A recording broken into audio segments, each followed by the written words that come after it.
불안한 거죠. 그럼 우리가 어떻게 대응해야 되느냐? 우리가 북한에 대해서 어떤 대응을 하느냐? 이게 가장 중요한데, 일단 우리가 정치권에서 북한인권법을 통과시켰습니다. 사실 저도 2008년도에 북한인권법을 대표 발의했어요. 그걸 통과시키는데 몇 년이 걸려서 올해 3월에 국회에서 통과를 시키고 9월부터 시행을 합니다. 북한인권법이라는 게 가장 먼저 통과시킨 나라는 미국입니다. 미국은 벌써 우리보다 12년 전에 북한인권법을 통과시켜서 매년 2천만 달러 이상의 자금을 정부가 직접 인권운동을 하는 단체들한테 지원할 수가 있습니다. 우리는 북한인권법에 북한의 인권기록 보존소를 들여서 인권 탄압 실태를 계속 축기해 놓고 인권대사를 임명하고 인권재단을 만들겠다 등등을 발표했어도 인권운동을 하는 단체한테 정부가 재정적인 지원을 해줄 수는 없습니다. 그나마 야당을 설득을 해서 인권법을 통과시켰습니다만 중요한 게 북한의 인권 실태를 조사를 하고 북한 인권 문제를 계속해서 제기를 하는 우회 방법을 통해서 북한의 인권을 압박해야 되겠다. 이게 국회 차원에서 내놓은 대책 중에 하나입니다. 북한이 아시다시피 핵무기 실험을 5차례 했습니다.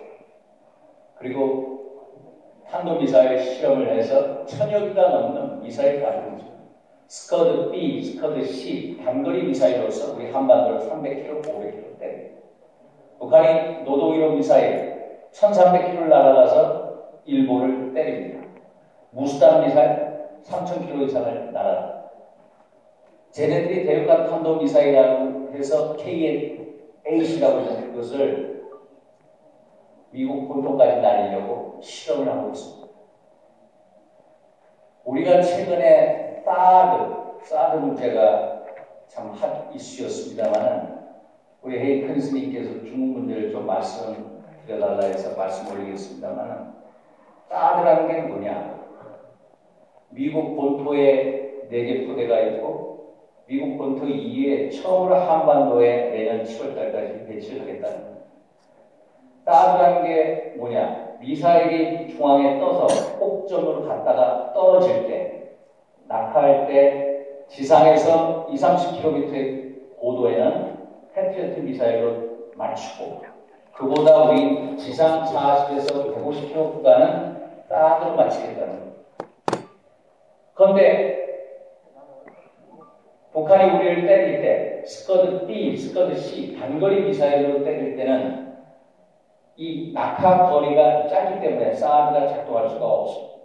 그런데 북한이 올해도 무수단 미사일을 밤까지 3000km를 날리는데 고각사격이라고 해가지고 83도 높이 쏘니까 3000km 가는 무수단 미사일이 400-500km밖에 안 나가죠. 그럼 이게 뭐냐? 북한이 마음을 먹으면은 무수단 미사일에다가 엄청난 핵탄두를 실어서 남한을 때릴 수가 있다는 겁니다. 결국 무수단 미사일이 고각사격으로 떨어질 때 낙하 거리가 충분히 사드가 맞출 수 있는 구간에 떨어진다는 거예요.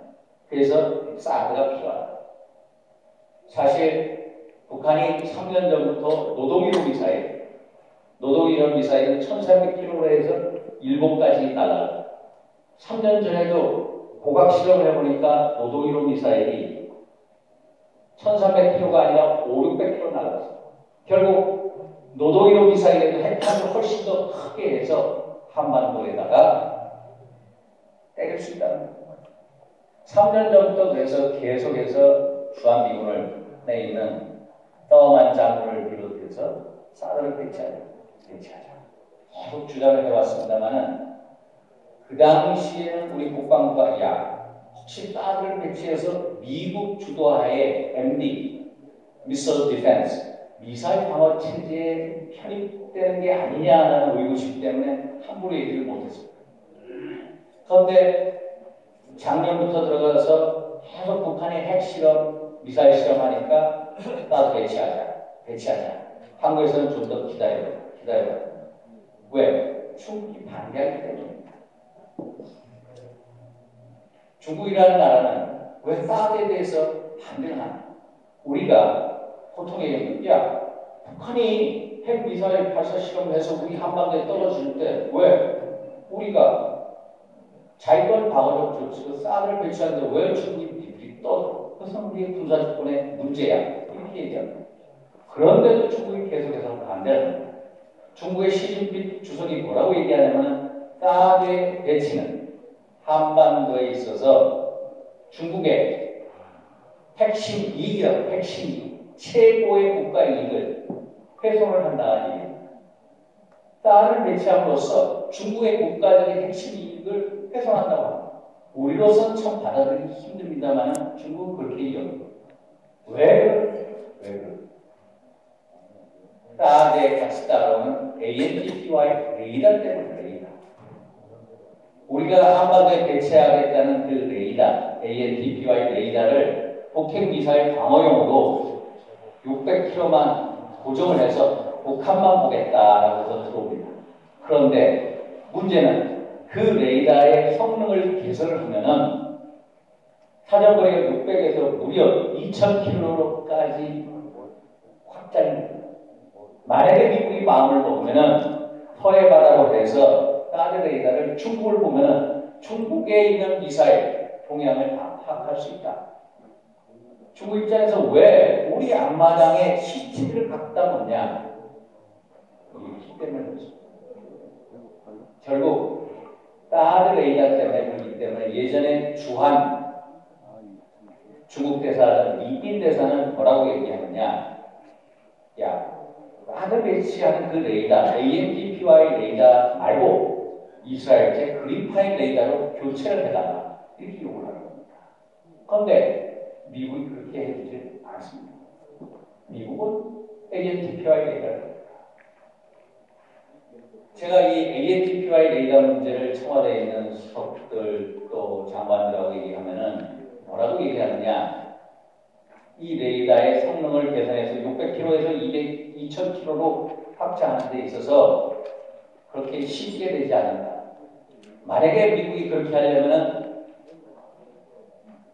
성주 그쪽에 롯데스카이 부지에 있는 레이더를 부산항에서 배에다 싣고 캘리포니아 군창 기지에 가서 성능 개선을 하고 오는데 1개월이 걸립니다. 그래서 넌 꿈도 못 꾼다 이게. 근데 최근에 캐나다 연구소에서 뭐라고 얘기하느냐? 아니다. 8시간이라면은 미국이 그 레이더를 확 바꿔버릴 수가 있다.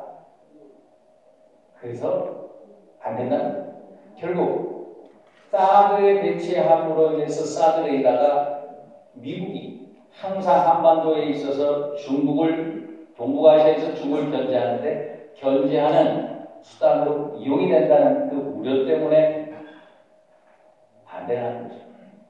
그래서 저는 개인적으로 작년에 시진핑 주석도 만나고 그쪽에 왕이 외교부장도 만나면서 그 사람들이 계속 요구한 게 뭐냐? 박근혜 정부에 있어서는 사드 배치 결정을 되도록이면 늦춰달라는 게 그 사람들의 요구사항이었습니다.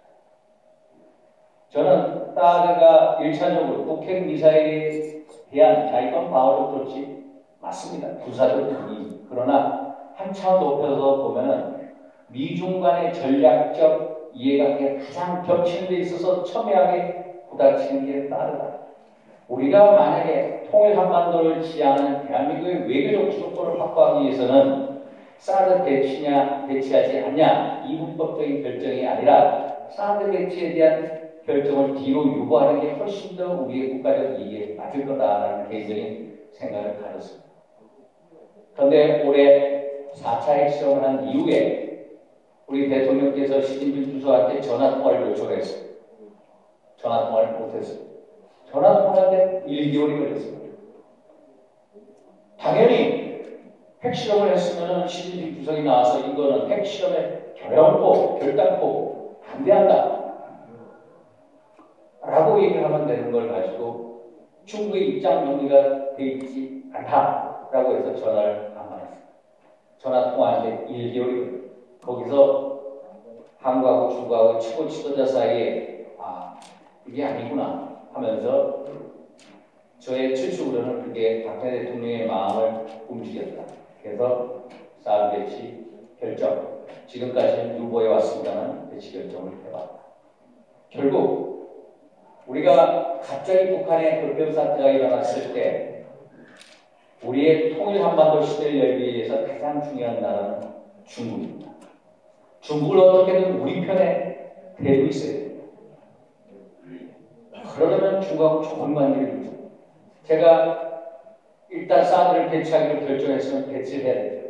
안보 정책이라는 것은 절대로 그런 문제에 있어서 물러서면 결정했으면 가야 합니다. 그러나 배치 결정을 할 때도 좀 더 전략적인 접근이 필요했다.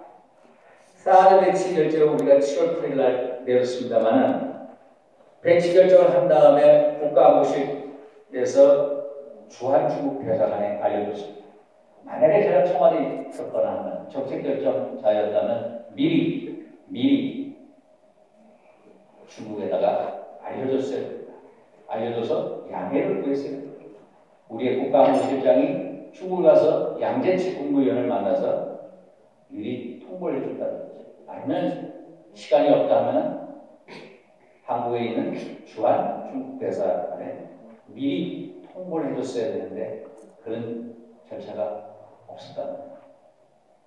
사실 1992년도 8월 말에 우리 한국하고 중국하고 외교관계를 맺었습니다. 그때도 우리 한국은 대만한테 한마디도 안 했어요. 딱 중국하고 외교관계를 맺겠다 한 다음에 바로 대만하고 칼같이 잘라버려요. 대만이 그때 우리한테 배신당했다. 그 당시에 중국의 국가주석인 양상문 주석이 김일성에게 92년 8월 이전 5월 달에 이미 통보를 해줍니다. 앞으로 중화인민공화국하고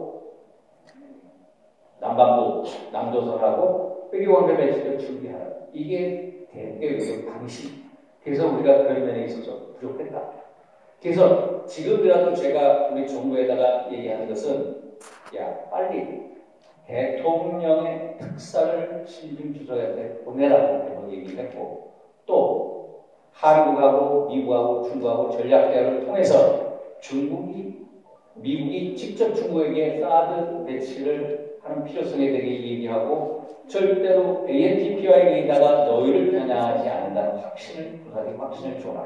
우리도 절대로 미국으로 하여금 그렇게 못하게끔 하는 또 특히 한중 간의 군사기류가 시작이 됐습니다. 군사기류를 통해서 빨리 군사관계 교류의 그레이드를 높여서 중국이 우리에게 사드 레이더 기지원 한번 보고 가라. 우리도 너희 미사일 기지에 가서 보고 가겠다.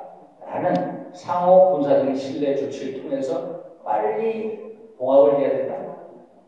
심지어 제가 잘 아는 우리 군사관계 전문가 교수라고 제가 토론을 한번 했는데 거기서 저한테 중국의 이반이 너무너무 심각하니까 의원님께서 사드 레이더를 성능을 개선할 때는 반드시 국회 비준 동의사항을 해주십시오.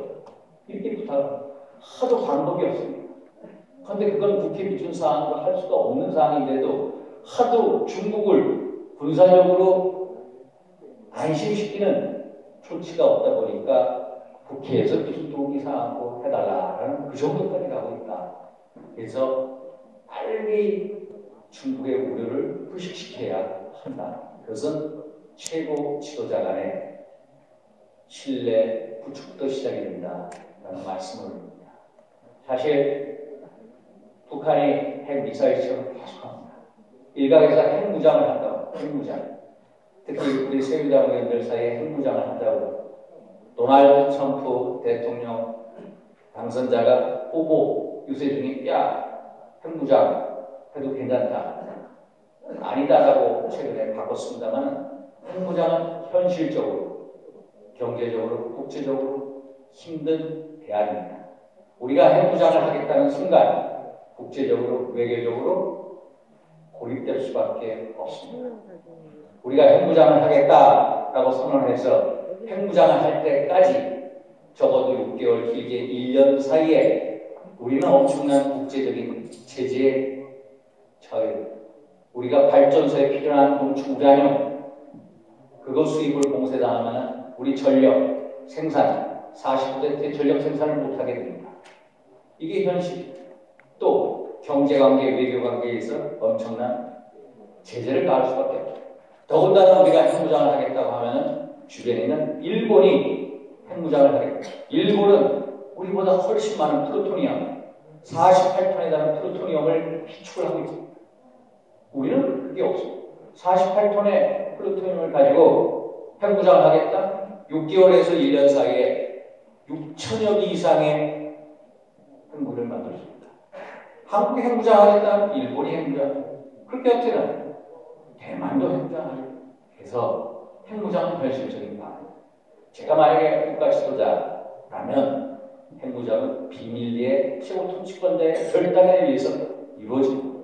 과거 박정희 대통령이 원래 원자력 연구소를 통해서 몇몇 학자들에게 지시를 해서 했듯이 물론 국제적인 사찰을 교묘하게 피해서 최고 통치권자의 결단에 의해서 비밀리에 몇 명이 핵 실험을 하게 해서 핵 개발을 하고 핵 실험을 딱 해놓은 다음에 야 우리 핵무기 국가야 북한하고 핵폐기 협상을 한다. 이런 식으로 하면 모를까. 물론 국회나 언론에서 핵무장 하자라는 그 얘기가 물론 우리 한국 정부로 하여금 미국을 향해서 아니면 중국을 향해서 우리의 바기닝 포지션을 훨씬 유리하게 하는 면도 있습니다만 핵무장은 현실적으로 어렵다. 두 번째 앞서는 뭐냐? 전술 핵무기를 외쳐. 전술. 우리가 91년도에 한반도에 있는 200여 개에 달한 전술 핵무기를 전부 다 부시 행정부에서 철수했습니다. 다시 한반도에 전술 핵무기를 갖다 놓자. 우리 일각에서 계속 언론들에게 절대로 미국이 응하지 않습니다. 오바마 대통령은 핵무기 없는 세상을 만들겠다는 그 캐치프레이를 가지고 노벨 평화상을 받았습니다. 미국이 계속 우리에게 얘기하는 확장 억제라는 게 뭐냐? Extended Deterrence라는 게 뭐냐? 한반도에 전쟁이 나면은 미국이 와서 재래식 전력 플러스 핵 전력을 가지고 너희를 보호해주겠다는 겁니다. 우리가 그 정도로 한국에 대해서 확장 억제 전략을 가지고 너희들한테 신뢰를 주는데 무슨 전술 핵무기를 한반도에 배치하냐. 그것은 어림도 없다라는 게 이 정부의 입장입니다.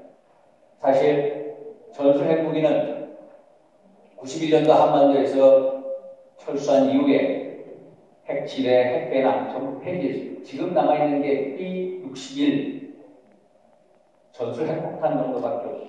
그래서 그것도 힘들어요. 제가 그래서 최근에 한 3개월 됐습니다만 국방부 장관한테 요구하게 야 결국 이렇게 되면 마다 핵무장 안 되고 전술 핵무기 미국이 반대할 거다. 우리가 할 수 있는 게 뭐냐? 당신이 애스턴 카터 미 국방장관을 만나서 미국이 가지고 있는 전력 자산, 예를 들어서 전략 폭격기, 전략 구축함, 핵추진 잠수함 이런 것을 한반도 주변에 순환 배치시켜라. 이것을 꼭 미국을 설득해서 해가지고 와라 라고 부탁을 했어요. 우리나라에서 외교부 장관, 국방부 장관이 둘이 가서 그쪽에 K 국무장관, 카터 국방장관하고 돼서 회의를 했는데 답을 못 가지고 왔습니다. 그거에 대해서 미국이 가지고 있는 핵 전력 자산을 한반도에 순환 배치하는 것에 대해서도 미국은 아직까지는 안 된다라는 입장입니다. 미국 입장에서 그걸 하나 뜨는데 비용도 많이 들어가고 또 중국의 눈치, 러시아의 눈치도 봐야 되고 또 세계 전략상 한반도에만 갖다 놓기 힘들다. 이런 입장입니다. 그래서 우리가 제시하는 게 전부 다 안 됩니다. 그래서 야 그러면은 우리가 북한의 핵 또 미사일에 대한 우리의 대응책이 뭐냐? 저는 세 가지로 요약을 합니다. 첫째, 한미 간의 군사 동맹을 반드시 업그레이드 시켜라. 한미 간의 군사 동맹 철저하게 우리가 의지해야 할 것이다. 한미 간의 동맹이 있어서는 이완이 있었으면 안 됩니다. 가장 중요한 게 한미 간의 전쟁이 나는 걸 가장 싫어하고 전쟁을 무서워하는 집단이 누구냐? 김정은이 살아있을 때 한반도에서 전쟁을 가장 두려워하는 사람입니다. 김정은.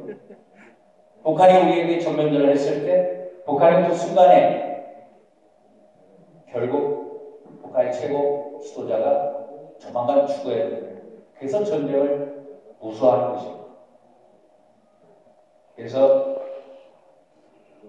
한미 간의 군사동맹의 유지가 가장 중요하다. 그런 면에 있어서 주한미군의 철수 있어서는 안 됩니다. 28,500명의 주한미군 결국 우리의 가장 중요한 전력 자산이다. 두 번째, 제가 몇 년 전부터 계속해서 국방부에 대해 얘기했어요. 왜 우리는 폭핵 미사일에 대한 방어만 생각하는데 우리도 공격력 전력 자산, 우리도 공격할 수 있는 전력 자산을 계속해서 개발함으로써 북한이 핵미사일에 들어가는 군비를 북한 입장에서 방어 자산을 쓰게끔 만들어요. 우리도 미국같이 핵 추진 잠수함 왜 못하냐? 해라. 전략 구축함, 전략 폭격기 우리가 기술 수준이 안 되는 ADD를 통해서 국방연구소를 통해서 계속 R&D 투자를 통해서 그것을 해라. 탄도미사일 사거리 우리가 800km인데 미국하고 협상하면서 늘려라. 우리의 공격 자산 능력, 특히 전략 자산을 늘려라. 계속해서 얘기했는데 그럼 몇 년 전부터 제가 얘기했거든. 그래서 이걸 빨리 최고 통치권자가 이런 문제에서 결단을 해요. 세 번째 뭐냐? 북한에 혁명이 일어나게 해요. 북한의 혁명. 북한도 많이 의식수지 변화하고 있습니다. 오늘 제가 국회에서 북한을 탈출한 두 분하고 있는데 먹고 사는 데 있어서 옛날에 뭐 촉은 못 필요한가 그것은 1990년대 후반에 지금은 다 먹고 살 수가 있어요. 먹고 사는 데 있어서 야 김정은 너 우리들한테 간섭하지 마. 장마당 400여기를 통해서 다 돌아갑니다. 그리고 외국에 있는 정보가 계속해서 들어옵니다. 사실 북한에 대해서 올바른 정보, 외부 세계에 대한 올바른 정보, 북한 인권에 대해서 스스로 가치의 주교성을 불러일으키게끔 계속해서 북한에 있는 정보 절벽을 차단하고 정보 폭탄을 투하해요. 사실 미국은 그렇게 하고 있습니다. 북한에 예를 들어서 USB, DVD, 라디오 등등을 어떻게든 가서 뿌립니다. 내년도 예산 무려 265만 달러를 책정을 해놓은 게 미국입니다. 그런 식으로 우리도 계속해서 북한에게 외부 세계의 정보를 북한 인민들이 스스로 알게끔 노력을 해요. 미국이 주도를 하고 있는데 우리 한국도 노력을 해요. 제가 국회에서 총리한테 계속해서 대북 인권운동하는 단체들